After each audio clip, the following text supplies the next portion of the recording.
bienvenue dans Trouve ton flow, merci d'être là. Merci à toi de m'accueillir. Bonjour. On va parler aujourd'hui dans cette journée qui est dédiée un peu au mode d'expression, à la façon dont toi, tu as trouvé un peu le moyen d'expression qui te convenait le mieux. Puis on va parler de ton flow artistique dans tes différentes activités. Donc avant tout, est-ce que tu peux nous en dire un peu plus sur toi, sur ce que tu fais et sur quelles sont tes passions? Alors, moi, en fait, j'écris à la base. C'est mon flow continu, c'est l'écriture. Mais j'ai besoin de passer par plein d'autres modes d'expression pour écrire. Mhm. Ce qui fait que je suis aussi comédienne, je suis aussi réalisatrice. Je fais beaucoup de choses créatives. Des fois, il m'arrive je sais pas, de bricoler, de peindre ou de dessiner juste pour pouvoir écrire. C'est affreux, je le montre à personne, mais j'ai besoin de passer par d'autres médiums artistiques pour me connecter à mon désir d'écrire. Voilà. Ah super, ça m'inspire plein de questions que j'ai envie de te poser. Et d'abord, Ok. comment t'en es arrivé là dans ton parcours? Comment ça s'est fait? À quel moment tu as décidé de suivre ta passion et de t'orienter vers toutes ces activités? Alors en fait, depuis que je suis toute petite, j'ai été élevée aux comédies musicales hollywoodiennes des années 50. Et donc je vis dans un monde coloré, plein de gens qui se mettent à danser n'importe où, n'importe quand, avec des décors complètement kitsch. Et du coup, je rêvais, enfin voilà, j'ai reçu plein d'images comme ça, enfant, et donc je rêvais d'être dans un monde de création, de théâtre, d'imaginaire, et où toute la réalité est sublimée en fait. Mhm. Et j'ai un ami de mon père qui m'a offert deux bouquins quand j'étais petite, Mathilda de Roald Dahl, et un autre dont je ne me souviens absolument pas du titre, mais c'était une petite fille qui faisait des listes. Et elle disait tout ce qu'elle ressentait à travers des listes.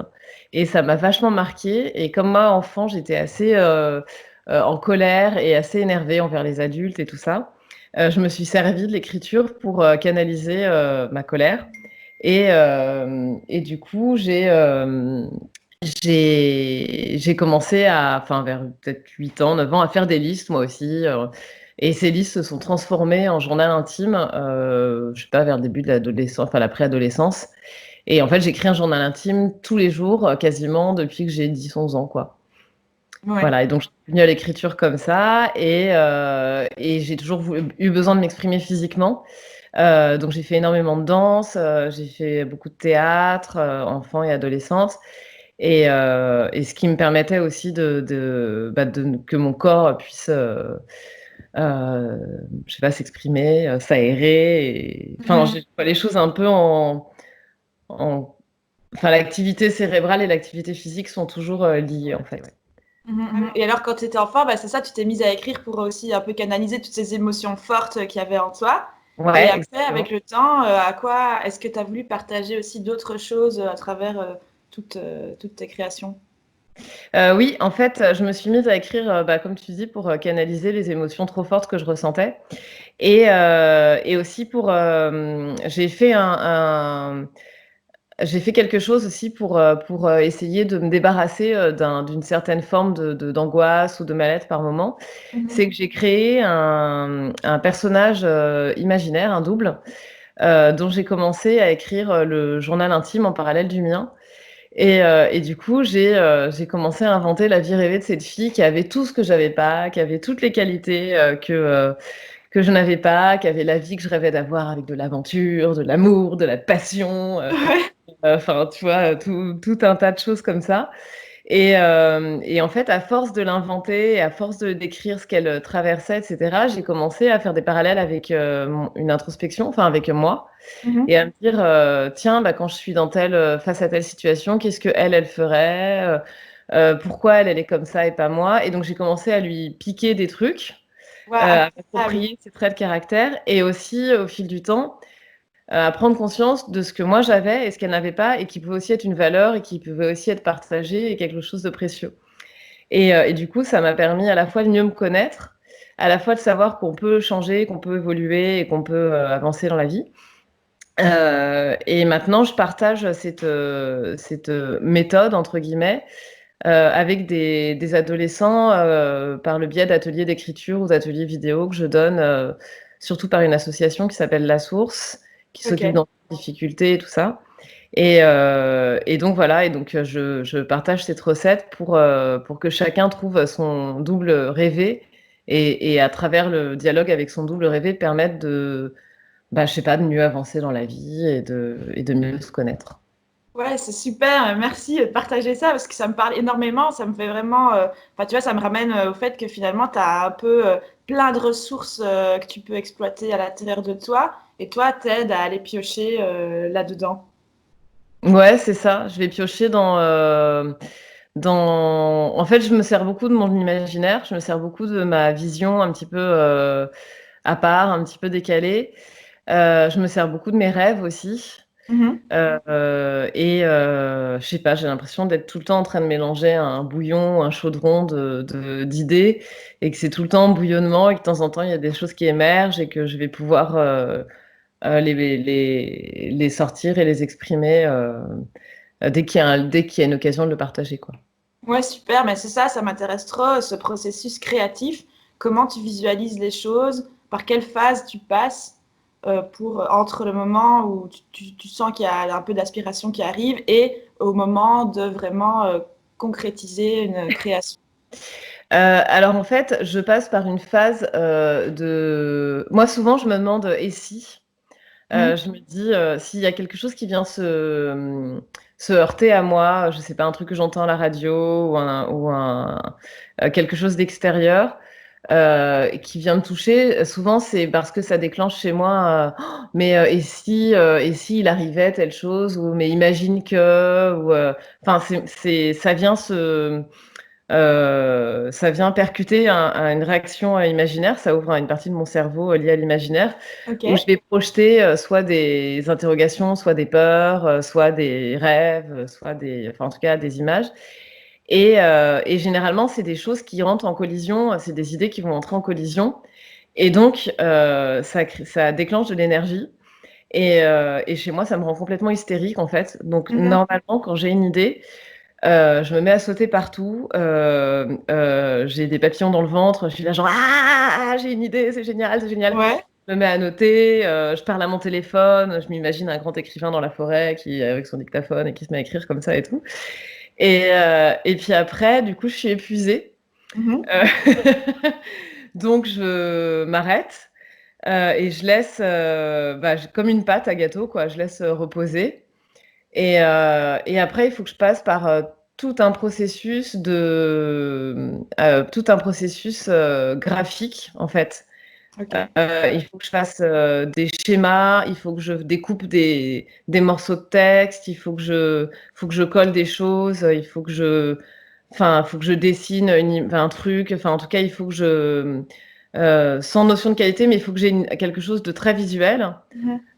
Et ensuite, une fois que j'ai ce schéma-là très visuel, et que je me suis bien nourrie aussi de enfin, je lis des livres, des choses comme ça qui permettent de nourrir mon sujet. Et à partir de là, je me remets à écrire. Et quand j'écris, et ben, il faut que je marche beaucoup en fait. Donc, soit je pars avec un cahier, soit je pars avec mon ordinateur, mais en tout cas, il faut que j'ai beaucoup marché pour que mon corps soit un peu vidé d'un trop-plein. Et à ce Mhm. moment-là, une fois que le trop-plein d'énergie est parti, je suis suffisamment calme pour pouvoir écrire. Et après, bah, c'est un cercle, enfin, ça repart dans l'autre sens, c'est-à-dire que le fait d'écrire Ouais. me redonne de l'énergie, du coup, il faut que j'aille remarcher, et puis voilà, ça fait un cercle comme ça de recyclage d'énergie permanent. Ouais, c'est incroyable parce que tu vois, c'est ce genre de choses que je veux aussi communiquer et les personnes n'ont pas forcément conscience de tout ça parce qu'on est parfois un peu déconnecté aussi de nos ressentis. Et toi, j'imagine que ouais, ça a été tout un travail de aussi comprendre comment tu fonctionnais. Ouais, j'ai mis du temps à comprendre comment je fonctionnais parce que en fait, d'abord, moi, au départ, je voulais vraiment être comédienne. Il y a eu un moment où, bah, nourrie des films hollywoodiens et tout ça, je me voyais hyper. Enfin, j'aime ce qui est glamour, tout ça et tout. Donc, j'avais très envie d'une reconnaissance comme ça, un peu papier glacé et tout. Et puis il y a un truc d'époque aussi où je pense que on a été pendant très longtemps. Je parle au passé parce que j'ai l'impression que c'est en train de changer, mais grâce à ce qu'on traverse là. Mais il y a un truc de résultat, de pression, de réussite, etc., qui est vachement fort et qui, moi, m'a paralysée pendant vachement longtemps parce que je voulais bien faire, je voulais faire comme j'avais l'impression qu'il fallait, enfin, je voulais être comme j'avais l'impression qu'il fallait être, comme je croyais que ce qu'on attendait de moi. Si je faisais un truc qui plaisait, bah, je me disais, il faut pas que je change parce que sinon, je vais plus plaire. Enfin, j'étais vachement conditionnée au regard de l'autre, évidemment au regard des adultes, de mes parents, de tout ça. Donc, je voulais pas trop. Et donc, en fait, j'étais assez frustrée et gênée de m'exprimer d'une façon qui avait une petite reconnaissance, ou que j'avais plutôt une satisfaction, Mhm. et que tout le reste voulait sortir et ne sortait pas parce que c'était pas du tout dans le sillon demandé. Et il y a un moment en fait où juste bah, ça a fait un effet cocotte minute et il a fallu que ça sorte parce que bah, c'était trop là.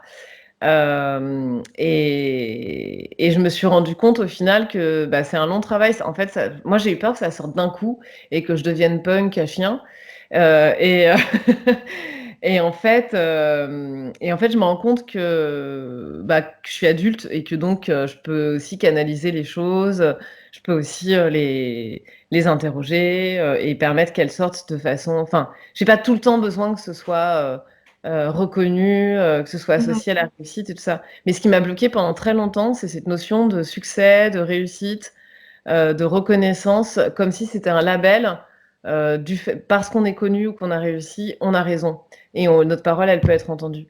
Et en fait, plus j'ai commencé à faire des ateliers aussi avec des adolescents et tout ça, plus je me suis rendu compte que leur parole était beaucoup plus intéressante Mhm. que celle des adultes officiels ou de ceux qui avaient un droit à la parole médiatique, etc.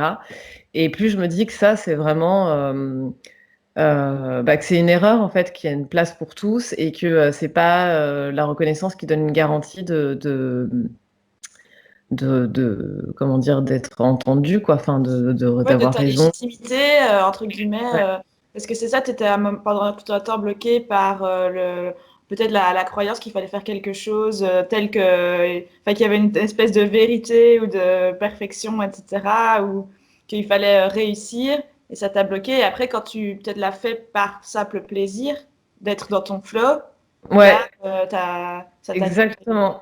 Ouais, exactement. À chaque fois enfin, quand j'ai voulu faire les choses parce qu'on m'a dit, ah, mais tu devrais faire comme ça tu pourras accéder à telle chose ou tu devrais écrire, par exemple, je voulais être romancière, mais je n'osais pas trop me l'avouer parce que c'est un fantasme un peu intemporel comme ça et un peu que tout le monde a.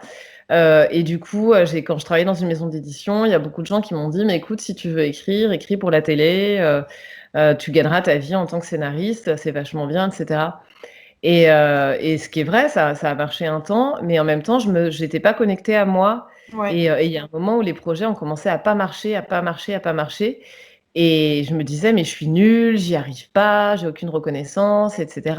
Et en fait, c'était juste que Mhm. c'était pas aligné par rapport à ce que je suis, à ce que j'écris.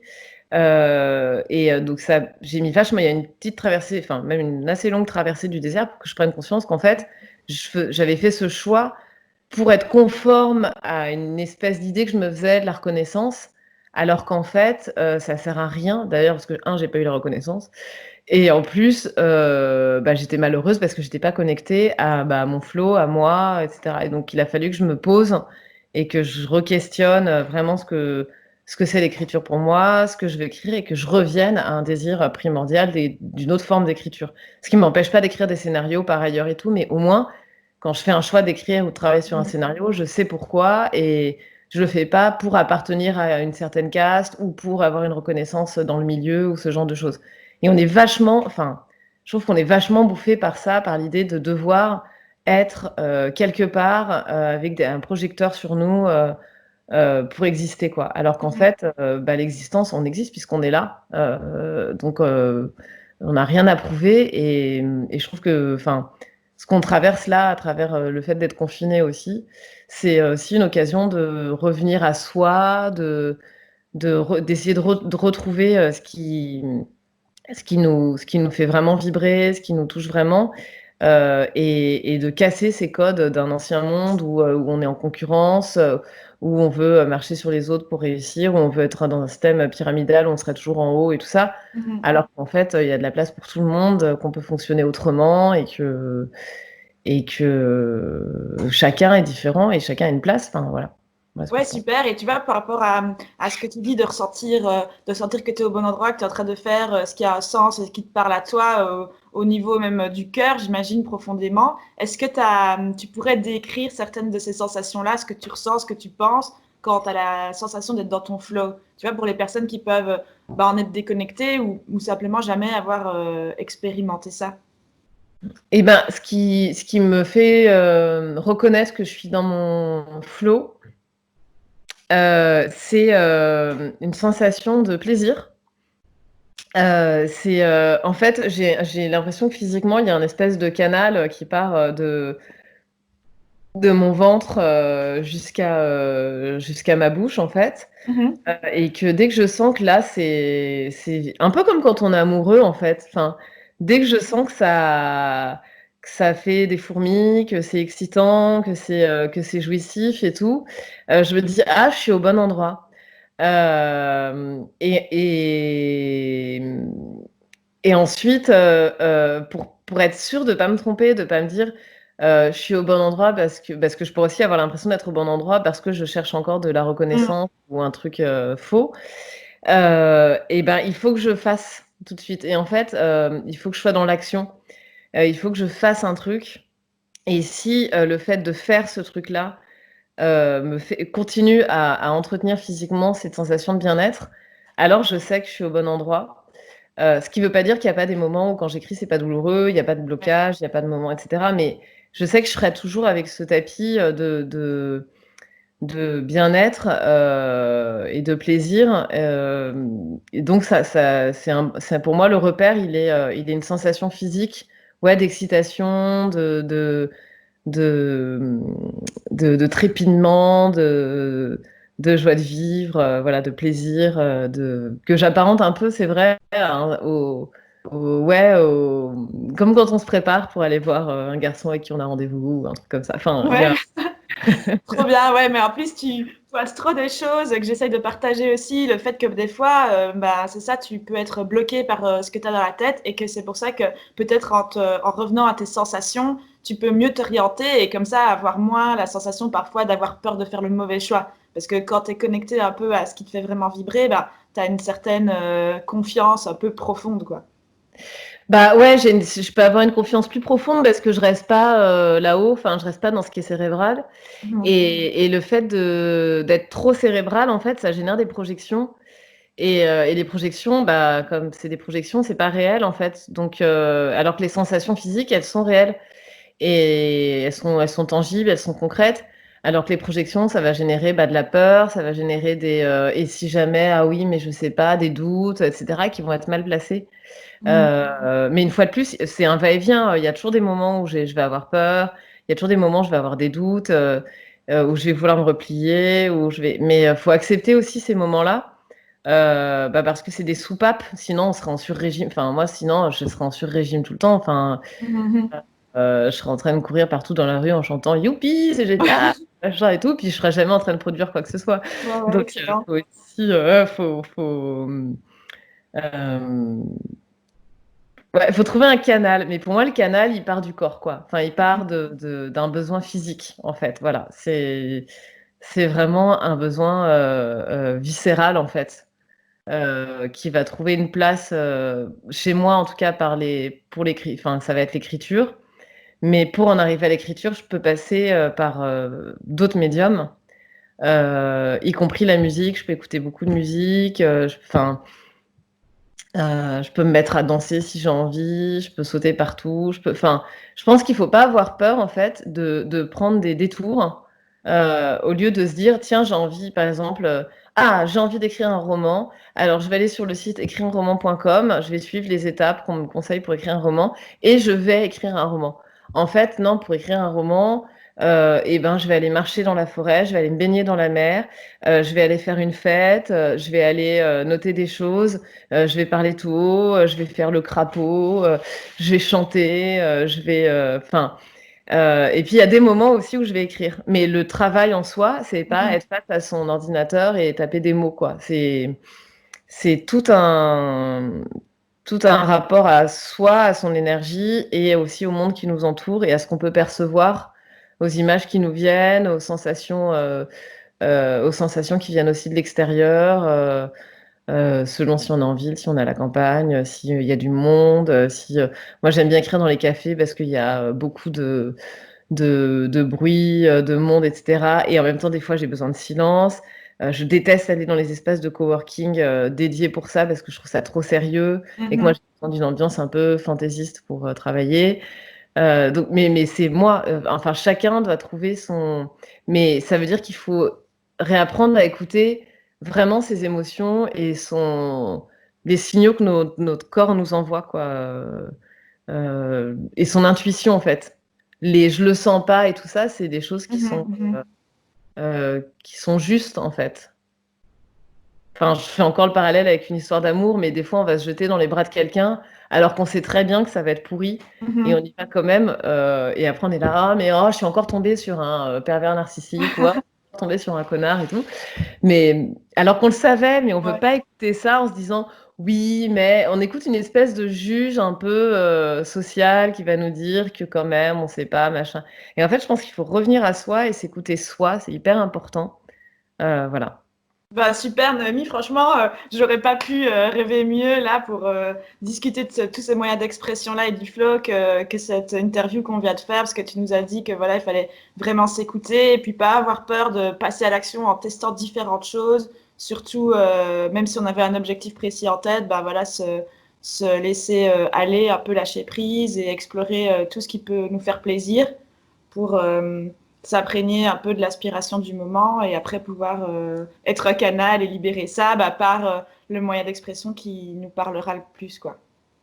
Ouais, c'est exactement ça. En fait, c'est pas très politiquement correct de vouloir se faire plaisir, alors qu'en fait, Mhm. bah, il faut accepter de se faire plaisir.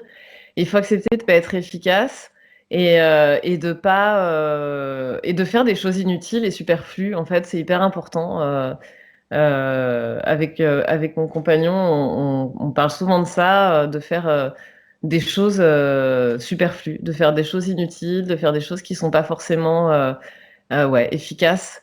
C'est ce qui va permettre, de faire d'autres choses efficaces d'une façon en plus surprenante de rapidité, en fait. Ouais, ouais, Parce incroyable. Mais toi, est-ce que ça pourrait être, par exemple, le défi qu'on peut lancer aux personnes qui suivent le programme pour la journée dédiée à l'expression de soi? Est-ce que ça pourrait être ça, essayer de faire quelque chose d'inutile et qui te fait plaisir, simplement?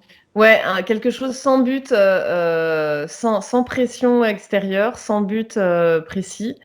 Moi, j'inviterais les gens à repenser, enfin, tout dépend des âges des uns et des autres, mais à repenser aux étés pendant l'adolescence. Mhm.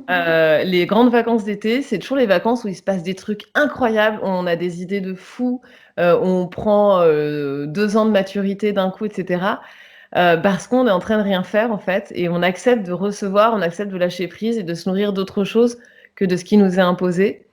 On se découvre et moi, j'inviterais vraiment les gens à accepter de se découvrir à prendre le risque, en fait, de faire quelque chose qu'ils n'auraient jamais osé faire, et de le faire par pur plaisir, et par pur, bonheur de faire quelque chose sans aucune culpabilité et tant pis si c'est inutile ou que personne le voit ou quoi. En fait, c'est très important parce que ça déclenche, un processus, de fond, qui fait Mhm. qu'on va Mhm. être beaucoup plus, ouverts les uns les autres sur une base de plaisir et pas sur une base d'efficacité, de concurrence, de réussite, et tout ça. Je pense qu'il faut revenir à être relié par une base de plaisir et pas par une base de, résultats. Merci pour tous tes beaux mots et tout ce partage. Franchement, on a de la chance de t'avoir. C'est Et, gentil. et ben, je te dis à bientôt. Et bah, ouais, merci beaucoup à toi, pour cette chance que tu m'as donnée de m'exprimer. Merci beaucoup.